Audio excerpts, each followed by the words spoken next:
¿Quién está cortando cebollas en los comentarios? Excelente documental, muy buena información y fotografías, además de narración.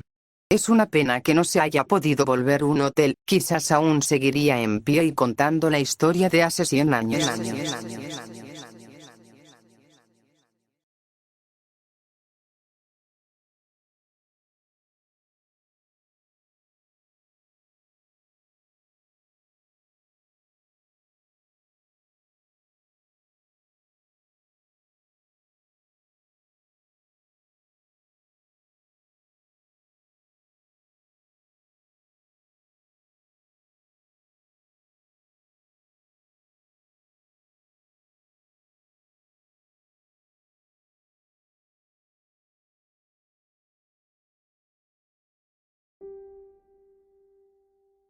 A mediados de la década de los años 30, la situación económica de las compañías navieras, y la del mundo en general, no eran las mejores, sobre todo con los grandes efectos que tuvo el crack de 1929 y la Gran Depresión.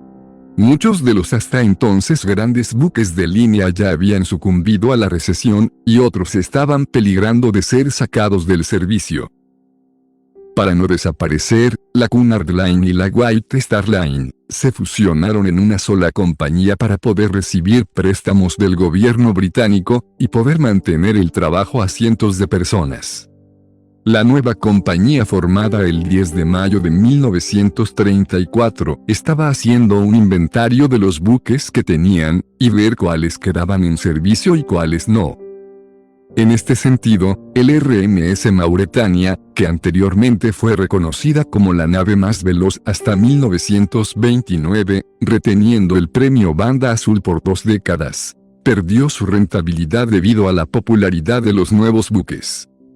Otro barco que pasaba por una situación similar era el RMS Homeric, que tenía problemas en torno a la velocidad que éste poseía. Este y otros problemas más llevaron a la decisión de que estos buques fueran descartados de la flota de la nueva compañía. Al final, 4 buques fueron seleccionados para formar la nueva flota: el RMS Aquitania, el RMS Berengaria, el RMS Majestic y el RMS Olympic. Este último sufrió numerosas pérdidas económicas durante 1934, y el riesgo de perder más dinero ya era inviable, por lo que el Olympic fue retirado del servicio. Sin embargo, la buena reputación de este barco llevó a muchos a negociar con la compañía para comprarlo.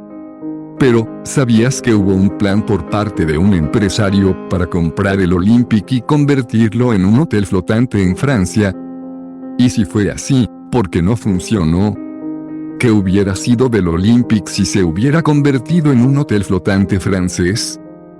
A continuación, veremos registros y documentación sobre este hecho en particular, y veremos por qué estas negociaciones fracasaron.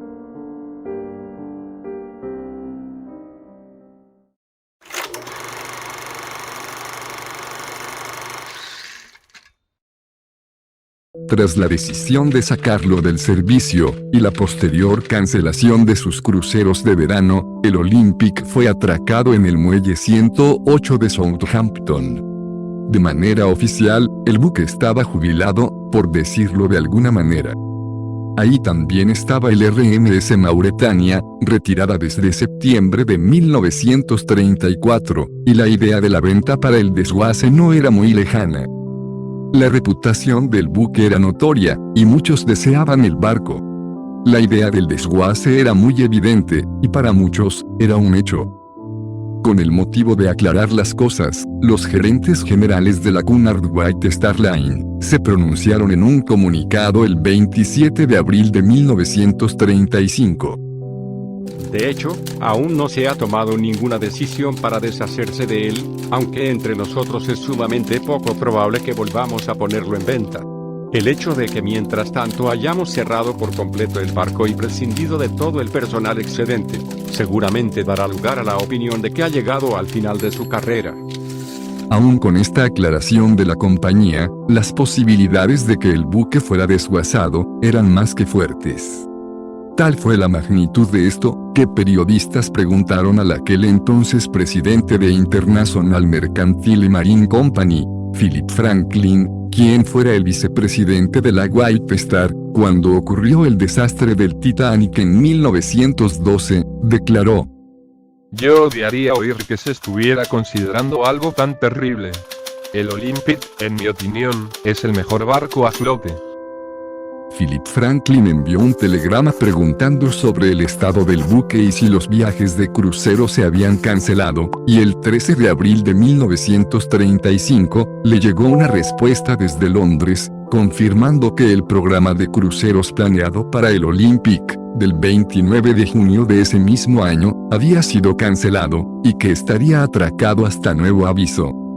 Sobre esto, los gerentes generales de la compañía respondieron: Bastante interesado en el comentario atribuido al señor Franklin que el Olympic en su opinión es el mejor barco a flote. Si fuera posible que se cumplieran las formalidades necesarias, no seríamos reacios a entregarlo al señor Franklin y obtener de él el altísimo precio que sin duda estaría dispuesto a pagar. El Olympic ya estaba atracado, y las dos primeras chimeneas fueron tapadas, con el fin de protegerlas de los elementos. No así las otras dos. La tercera chimenea quedó destapada, para permitir la ventilación de los gases que emanaban las calderas asociadas a ella, que aún se usaban para suministrar energía al barco. La cuarta chimenea continuaba con su función de ventilación de los interiores. Ya no habrían más actos oficiales a bordo, pero estaba a la vista de potenciales compradores. A pesar de esto, el futuro del buque era incierto. Mientras el Olympic estaba en el ojo de los compradores, al Mauretania se le decidía su futuro. Tras negociaciones, la compañía de desguace Metal Industries compró el buque, y después de las subastas de sus interiores y objetos, partió hacia Rosyth, el 1 de julio de 1935 hacia su final. Aquí es donde entra un hombre llamado Paul Tiemann, de quien no hay información en internet, y solo existen referencias sobre el proyecto que tenía con el Olympic. Al principio, este hombre estaba interesado en comprar el Mauretania, pero al enterarse de la venta del navío, escribió a los corredores de buques: señores C.C. Chambers y Company, el 7 de mayo de 1935. Me resultó imposible obtener la concesión de las autoridades francesas a tiempo para negociar contigo la embarcación. Esto se debió principalmente al hecho de que las elecciones municipales en toda Francia estaban pendientes y de hecho tuvieron lugar ayer. Las autoridades se mostraron particularmente reacias a tomar una decisión hasta que se conociera el resultado de las elecciones. Ahora que estas elecciones han terminado, espero, muy pronto, obtener todas las autorizaciones necesarias. El plan de Tiemann era, dijo, muy grande. Tal había sido, que había conseguido un socio comercial, un capitán de nombre Brian Grison Carr, de la Royal Society's Club, ubicado en la calle St. James, en Londres. Para el 25 de abril de 1935, a Tiemann ya se le había informado que el legendario buque, que había ganado y mantenido durante mucho tiempo el premio Banda Azul, ya había sido vendido para desguace. Aún después de esto, él tenía esperanzas de comprar otro barco. Así lo demuestra en la siguiente carta. Habiendo visto ciertos anuncios en inglés, asumimos que el barco en cuestión puede ser el Olympic o el Aquitania. Ambos barcos encajarían muy bien, pero preferimos el Olympic. Como ya se ha dicho, debemos esperar las respuestas de las autoridades francesas competentes antes de proceder para hacer una nueva oferta por otro barco, pero en el mientras tanto, deberíamos sentirnos muy agradecidos si nos proporcionaría información sobre el barco. Poco más de 2 semanas después, en 25 de mayo de 1935, un memorándum de la oficina del gerente general de Cunard White Star describía la situación del momento. La posición actual es que Lloyd, de señores S.C. Chambers & Company, está en comunicación con Tiemann sobre el uso del buque en la Riviera. Lloyd tenía una carta que tenía un tono bastante optimista al respecto, y Tiemann fue esperando obtener la aprobación necesaria de las autoridades interesadas. pidió un precio, y dijo que su socio Carp estaba allí con él. Nosotros dijimos a Lloyd que diga que, si a Yeman le gusta presentar una cifra cercana a las 150.000 libras esterlinas, nosotros la consideraríamos. Esta cifra se basa en lo que sugerimos para el Mauretania, a saber, unas 110.000 libras esterlinas. Lloyd ha escrito en consecuencia. Mientras tanto, hemos aplazado la puesta en venta del barco o la toma de medidas para desguazarlo. Yeman ha pedido que todos los muebles y equipos se dejen en el barco. No estamos de acuerdo en cuanto a que se refiere al equipamiento como insignia. Le dijimos a Lloyd que también le dijera a Yeman que si quiere de verdad el barco, debería estar preparado para pagarnos un depósito la próxima semana, y esto Lloyd lo está haciendo. Mientras tanto, Lloyd ha descubierto que los desguazaderos japoneses probablemente serían el mejor mercado y cree que podría obtener alrededor de 100.000 libras esterlinas con entrega aquí, o 125.000 libras esterlinas en llevarlo hacia Japón. Curiosamente, el memorándum concluyó: Jarvis definitivamente fuera. Metal Industries lo considerará, pero no está listo hasta que el Mauretania esté fuera del camino. El motivo de esto fue que John Jarvis le había escrito al señor Lloyd unos 5 días antes, agradeciendo a los directores de Cunard White Star por considerar una propuesta suya para comprar el Olympic, pero declaró: encuentro absolutamente imposible conseguir que un buque de este tamaño esté junto al muelle de Yarrow, por lo que me temo que este no es el barco que queremos iniciar con las operaciones de desguace. Al final, se superó la dificultad, pero a partir del 25 de mayo de 1935, el destino final del Olympic era la única opción que hasta entonces había sido descartada. El mismo día, Tiemann le preguntó a Lloyd si podría posiblemente asegurarse una opción durante 1 o 2 meses en el Olympic. Todo va bien en este extremo y estoy seguro de que esta vez lo lograremos. Estaba claramente interesado, habiendo pedido planos y publicidad, material relacionado con el Olympic, pero como había declarado el 21 de mayo de 1935, las autoridades francesas estaban siendo lentas. La posición es que ahora estamos instando a funcionarios para otorgar las concesiones necesarias sin retraso. Esto no fue posible porque ya informamos a usted hasta que se instale el nuevo Concejo Municipal, que solo tuvo lugar ayer. Anoche el nuevo alcalde fue entrevistado por nuestros abogados y ya nos han dicho que obtendremos respuestas satisfactorias lo antes posible de la fecha. Deberíamos lamentar mucho perder la oportunidad de adquirir el Olympic, pero tenemos la oferta de otro barco adecuado.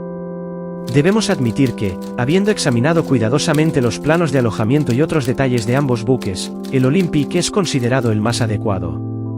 Además, yo quiero hacer el trato por el barco con usted porque nosotros hemos trabajado juntos en el Mauretania y usted muy amablemente se han tomado tantas molestias por el asunto en mi cuenta.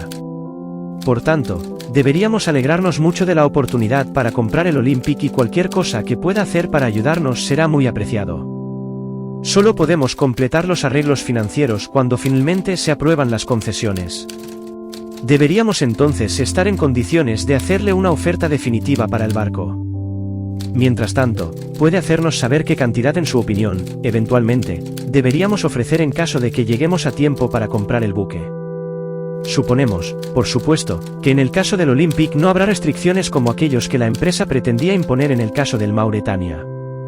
Deberíamos esperar la entrega del barco en Southampton totalmente equipado, tal como está hoy, ya que se encuentran incluidos platos y ropa de cama, etc. Cerraduras, provisiones y barriles. También deberíamos exigir el derecho a seguir usando el nombre Olympic, hasta la empresa querrá el nombre para otro nuevo barco, y finalmente, no debe haber reserva, por parte de la empresa, con respecto a disposición final para desguazar u otros propósitos. En una carta posterior, Tiemann dijo que entienden muy bien que la empresa no puede mantener el barco disponible de forma indefinida, especialmente cuando usted señala que hay otros compradores en el mercado. Aseguró a Lloyd. Sin embargo, no es posible que apresuremos las cosas más rápido de lo que lo estamos haciendo en la actualidad. Espero sinceramente que pueda ganar el tiempo suficiente para que podamos cerrar el trato. El 4 de junio de 1935, Tiemann explicó: Ha habido un ligero retraso adicional debido al muy reciente cambio de gobierno francés. Ahora solo estamos esperando la aprobación final del Ministerio de Hacienda.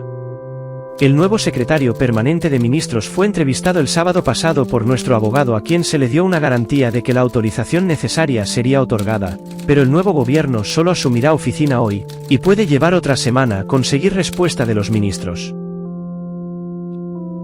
Pasaba el tiempo, y nada había cambiado mucho para el 2 de julio de 1935. Entonces, uno de los gerentes de la compañía, de apellido Cauty, le escribió al otro comprador potencial.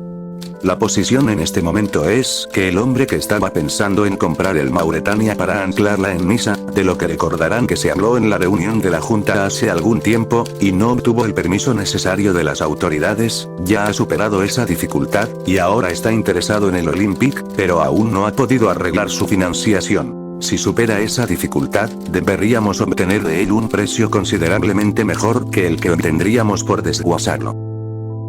El 18 de julio de 1935, el gobierno francés estaba haciendo un análisis sobre el precio del Olympic, porque estaban seriamente interesados en la compra del barco. La Cunard White Star indicó al intermediario: Aún no hemos decidido la disposición final de esta embarcación, y no podemos poner ningún precio, pero si pudiera obtener una indicación de sus amigos, recibiría nuestra consideración. La empresa entendió que el gobierno francés había estado interesado en comprar el Olympic, para evitar que el barco fuera vendido a los italianos, y nuestros informantes dudaban hasta dónde debería divulgarse esta información. Circulaban rumores de que el gobierno italiano quería comprarlo y usarlo como un buque de transporte de tropas, y con las tensiones políticas en Europa aumentando, Francia evidentemente no quería que el Olympic cayera en manos de Mussolini. El representante de Cunard White Star en París, el comandante Lubick, era bien conocido por los ministros y funcionarios franceses, y la compañía le dijo el 23 de julio de 1935. Puedo decir que muy pronto pondremos el barco en el mercado de desguace, pero si pudiéramos hacerlo mejor vendiéndolo para otros fines, estaremos encantados de considerarlo. También para su exclusiva información, hace poco nos presentaron un plan para usar el barco como hotel privado, y creemos que los posibles compradores estaban considerando ofrecer una cifra entre 150.000 libras y 200.000 libras esterlinas. Si podemos ponernos en contacto con alguien que quisiera comprar el barco a un precio superior al que ofrecen para desguazarlo, probablemente, nos convendría aceptarlo.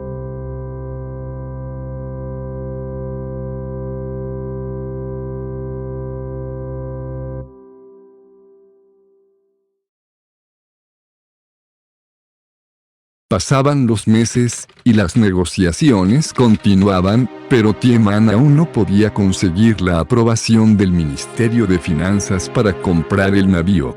Al parecer, muchos no estaban convencidos de que un buque operando como un hotel flotante pudiera ser una idea rentable. Pero los rumores de que Mussolini quería el barco para usos militares en la costa africana oriental, hacía cada vez más importante para el gobierno francés la compra del navío, y eso la Cunard White Star lo sabía. Llegó el verano de 1935, y las negociaciones continuaban en discusión, dilatando más el tiempo, causando que la idea de un hotel flotante en Francia quedara cada vez más en jaque, y el gobierno aún continuaba meditando la posibilidad de comprarlo con esos fines, para evitar que fuera vendido a los italianos. Sin embargo, para fines de julio de 1935, la compañía no había recibido ningún mensaje definitivo por parte del gobierno de Italia, en cuanto a la probabilidad de que negociaran por este barco como una propuesta de compra. A medida que avanzaba el verano, la pintura del casco del Olympic se deterioró considerablemente. Mientras todo esto sucedía, en Inglaterra, muchos trabajadores perdían sus empleos, causando una gran cesantía en muchas ciudades del país, y los alcaldes trataban de buscar y crear incentivos para generar trabajos y mitigar los niveles de desempleo. La enorme burocracia francesa con respecto a la adquisición del navío era evidente. Por una parte, querían el barco para evitar que fuera de los italianos, pero por otra, no se ponían de acuerdo en hacerle una oferta definitiva a la compañía.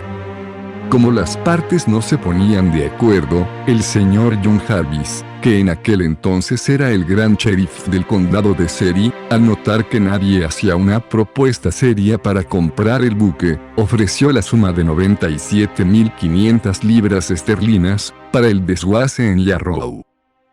Yarrow, ubicada en el estado de Tyneside, era una ciudad anteriormente dedicada a la construcción naval, pero que la Gran Depresión asoló gravemente, causando el colapso en la demanda de barcos y el cierre del astillero Palmers, ubicado en la ciudad. Fue tal la magnitud, que los niveles de desempleo alcanzaron el 80%. Anteriormente, Jarvis realizó eventos para generar empleos, como el Fondo Surrey, que finalmente recaudó 40.000 libras, que se utilizaron para comprar materiales para que los hombres de Yarrow pudieran trabajar en tareas como la construcción de parques infantiles, instalaciones deportivas, y la redecoración de casas. El 20 de agosto de 1935, comenzó la subasta del navío, pero aquel día no hubo ningún resultado. Las negociaciones continuaban, pero el hecho de que fuera vendido para convertirse en un hotel flotante, era cada vez más distante. En cambio, si bien al principio estaba descartada, con el transcurso del tiempo, la idea de venderlo para el desguace crecía cada vez más, haciéndose más que evidente. Después de que se llevaron a cabo los trabajos de dragado en el puerto, sus preocupaciones de que el buque era demasiado grande, desaparecieron, así que Sir John Jarvis estaba ansioso por comprarlo para su desmantelamiento en Yarrow. Tras 6 meses de incertidumbre y de arduas negociaciones, en su mayoría infructuosas, y después de una inspección del Olympic en agosto de 1935, finalmente, Cunard White Star dio la noticia. Private firms and individuals do their bit. The High Sheriff of Surrey, Sir John Jarvis, signs a cheque for £97,500 to buy the Olympic, outworn veteran of the White Star Fleet.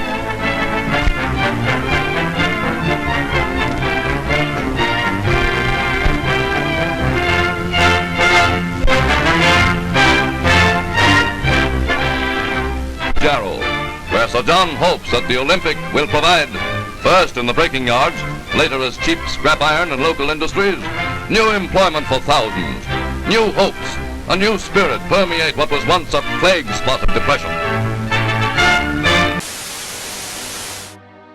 El 10 de septiembre de 1935, la compañía aceptó la oferta de John Jarvis para desguazarlo, vendiéndolo ese mismo día.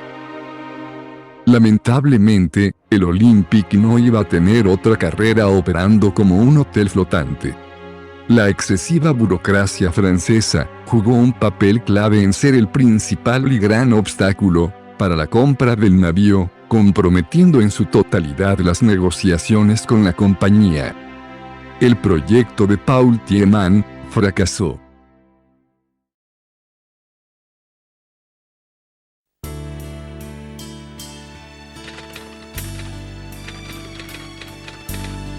El barco fue preparado para navegar, y a las 16:12 de la tarde, zarpó por última vez de Southampton, con el capitán Vaughan al mando, para un viaje de 2 días hacia Yarrow. Era el viernes 11 de octubre de 1935. El Homeric y el Majestic estaban atracados cerca, pero ninguno de ellos contestaron a la despedida del Olympic, que estaba haciendo sonar sus silbatos.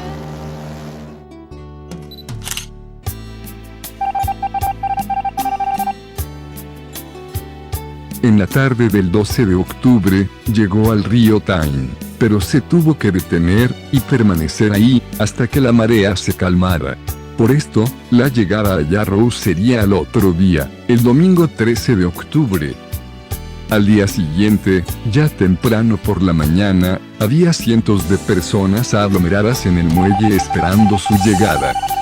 El transatlántico, conocido por su tamaño, historia y lujo, hizo su entrada a la ciudad a las 10 de la mañana, siendo recibido por todos los barcos cercanos, que al ver al buque entrar en la ciudad, hicieron sonar sus silbatos que, según cuentan, se escuchaban a kilómetros de distancia.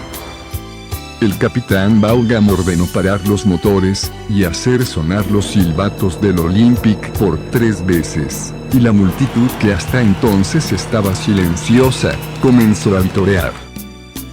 Poco después, la tripulación, que constaba de 100 personas, hizo la entrega formal del barco al astillero Palmers de la ciudad, abandonando el Olympic. Aquel día, sus motores y sus luces funcionaron por última vez, y el buque quedó en completo silencio, a la espera del día de su desguace. Después de las fiestas navideñas, y de las subastas de sus interiores, el desguace del RMS Olympic comenzó el 26 de diciembre. La ciudad volvía al trabajo, pero a costa de la destrucción del navío. El metal de su casco fue fundido, y otros artefactos fueron reciclados.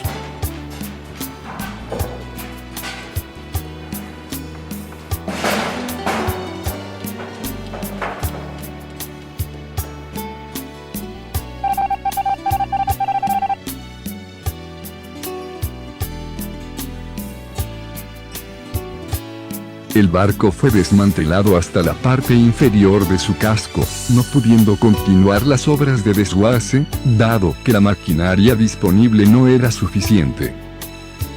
Fue así que el 19 de septiembre de 1936, lo que quedaba del Olympic fue remolcado a Inverkeithing, ubicado en Escocia, para continuar los trabajos del desguace.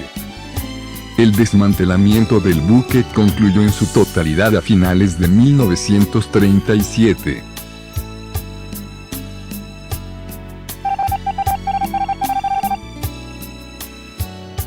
Finalmente, y pasado un tiempo, el 4 de febrero de 1939, el nombre RMS Olympic fue borrado formalmente del registro marítimo británico.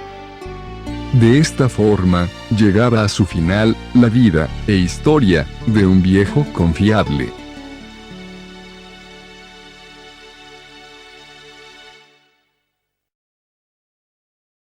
La propia Cunard White Star rescató objetos del Olympic, como el piso del restaurante a la carta, que fue instalado en el Aquitania, y los cubiertos y toda su vajilla, fueron implementados y utilizados por el RMS Queen Mary, para la tercera clase. Incluso, la vajilla y cubiertos del Olympic, se usaron también en el RMS Queen Elizabeth II, en los años 80. Uno de los gerentes generales de Cunard White Star, el señor Cauty, posteriormente escribió a Franklin después de que el buque fuese vendido como chatarra, ofreciéndole el timón del Olympic, como recuerdo. Como prometí cuando estabas en Londres, ahora conseguí un recuerdo del Olympic en forma del timón de 3,9, que espero enviártelo más adelante por el Britannic el sábado. Espero que no sea demasiado grande, pero piensa que tal vez encuentres espacio para ello en tu casa de campo, donde sería un lindo recordatorio del viejo barco, que tan buen trabajo dio para Oceanic Company, en días más felices que el presente. Cauty no pudo cumplir su promesa a Philip Franklin. No obstante, el propio presidente de la compañía de desguace Thomas Ward and Company, el señor Joseph Ward, fue quien le envió la rueda del timón del Olympic con cortesía. Aunque no pudo mandarlo mediante el Britannic, fue enviado posteriormente por otro barco. Y al parecer, llegó sin problemas. En la actualidad, mucha gente critica el hecho que el Olympic no fuera convertido en un museo flotante, como fue el caso del Queen Mary, décadas después. Es muy fácil realizar estas opiniones, pero estas personas no consideran algo fundamental, y es la que fue que hizo caer al propio navío a su destino. que el tiempo en que se desarrolló este hecho en particular, estaba marcada por los estragos de la Gran Depresión. Y el retiro paulatino de los anteriores buques al desguace, era visto como una oportunidad de trabajo para aquellas familias seriamente afectadas, como fue el caso de la propia ciudad de Yarrow, cuyo porcentaje de cesantía, ya estaba en un 80%. Estas personas también dicen que no se consideró convertirlo en un museo porque sí, o porque el buque traía una especie de maldición heredada por sus hermanos, o algo más. Cosa que es una total falsedad, ya que como vimos, hubo mucho interés en el barco. Lamentablemente, no se pusieron de acuerdo al respecto, y John Jarvis vio la oportunidad de generar trabajo, en una manera de combatir la gran pobreza de la ciudad de la cual estaba al mando. Era más importante el hecho de dar alimento y trabajo a familias de una ciudad famélica, antes de una insegura propuesta, para convertirlo en hotel flotante. Existe un dicho que, viéndolo desde este caso, explica todo. La necesidad tiene cara de hereje.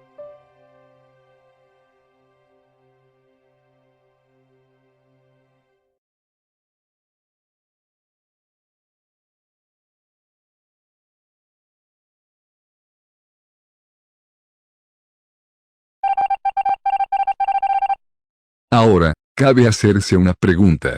¿Qué hubiera pasado si el plan de Paul Tiemann hubiera sido concretado?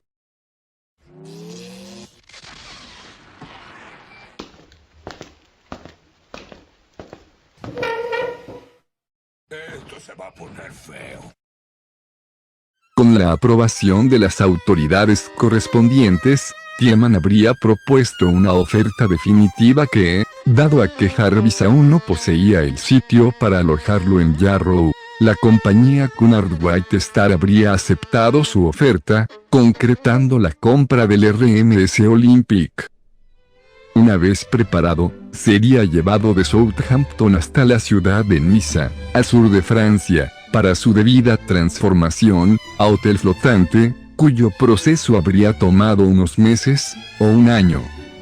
Por su historia, habría captado la atención del público, generando un alza en el turismo de la ciudad, viéndose beneficiada económicamente, y a su vez, recuperándose de los estragos de la Gran Depresión en Europa. Pero habría intervenido la historia.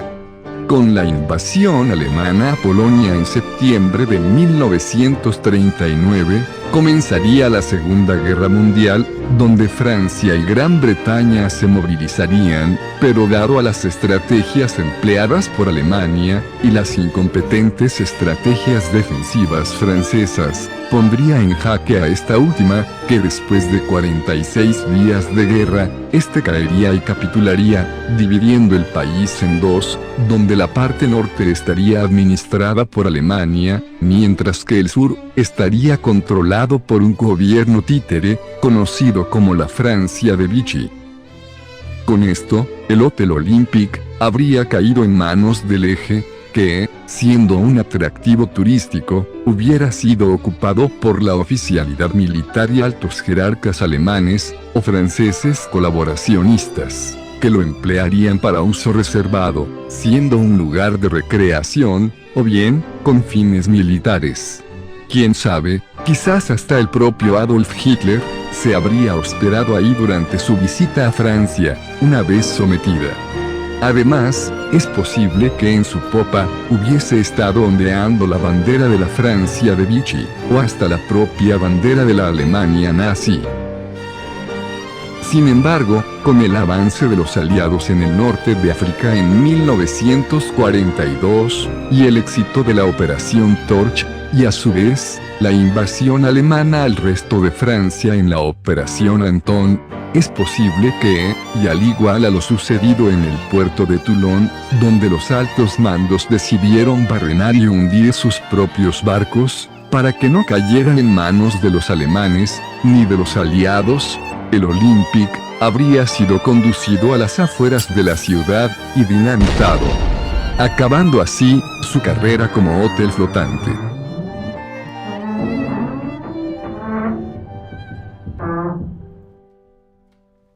Todo lo que acabas de escuchar, no es más que mera especulación de una historia alterna.